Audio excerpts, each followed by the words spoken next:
Hey, what up, everybody? This is Steve Breach coming to you here today, rolling out of the house to go pick up my daughter from school. I just made a whole string load of videos about the Royal Rumble 2024, which is coming up next Saturday. And at one point, I was even talking about Seth Rollins having a shot to be a name to win the Rumble, even though he is the World Heavyweight Champion. Him being a name in WWE that has a past with Roman Reigns. It honestly would make a lot of sense for him to go after Roman Reigns. He could be, one of the guys that could finally topple him. I know that, he's had his shots, but I think, honestly, when it comes down to it, nobody knows Roman as good as Seth Rollins from all their years together as team members on The Shield. They're just two bad dudes. But on Monday Night Raw, in the match with Jinder Mahal, Seth Rollins was injured. He's going to be out a period of time as of right now. I guess the plan is for him to address what's going on Monday Night Raw. And then he's actually not booked with WWE until mid-February. I guess they're just planning on sending him home, letting him rest, let him get ready, and then be available for WrestleMania. I don't think there's any question to the fact that Rollins will be available for WrestleMania. He wrestled at WrestleMania 33, I believe at the time he was injured, and he still pulled his way through it. You can remember the injury he had when he was World Heavyweight Champion. He blew out his knee. And that made him miss WrestleMania 32. And WWE made some sort of a documentary on the network about his time during his rehab. I believe it was something called like Rebuilding Seth Rollins, something close to that. And you could really tell that he was heartbroken to the fact that he was not able to be a part of WWE at AT&T Stadium.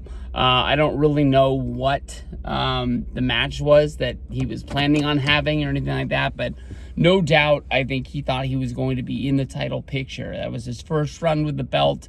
It ended because of it was a match against Kane, I think, or something like that in Germany, if I remember right. The knee just blew up.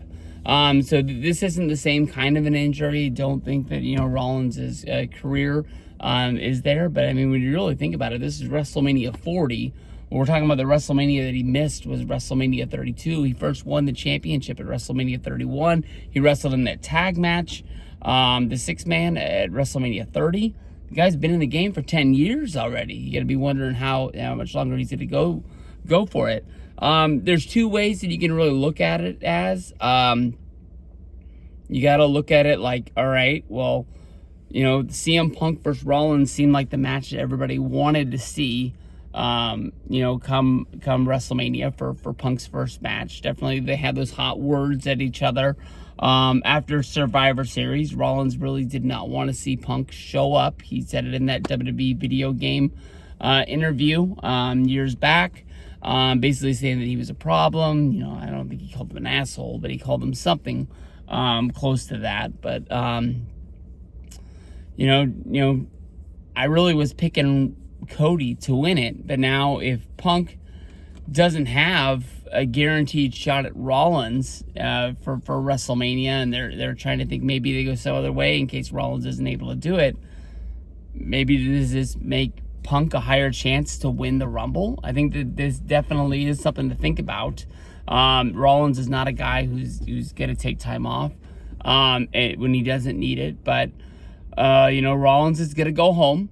He's got a young kid to take care of. It's not like he's just going to be doing like nothing but working out and getting ready to do gym stuff. When they tell him to put the sling on, when they tell him to not be moving around and stuff like that, he's not really going to have a shot to do that if he's having to chase his kid around all day long. So I think things get a little bit different. Things get a little bit stickier when you get in that situation. So I don't know. All hopes that everything gets back on plan, and it's still right where we thought we were going to be. But as of right now, I guess there's no plans of Rollins being in the Rumble. No plans at Rollins putting the title on the line of the Rumble. My only hope is that they don't strip him to go in a different direction. I think maybe Rollins versus Punk doesn't need that championship, and maybe that even makes it easier for them come WrestleMania, because the fact that Punk could beat Rollins. Maybe they didn't want to put a title on CM Punk. CM Punk had said that, when he was in AEW, he didn't want to be the champion. They made him the champion. And who knows, if that's true or not, but we'll have to see. So this changes my thoughts on WrestleMania a little bit. It's got me thinking of it in the head. Maybe makes me want to pick Punk a little bit now, but I'm still sticking with Cody.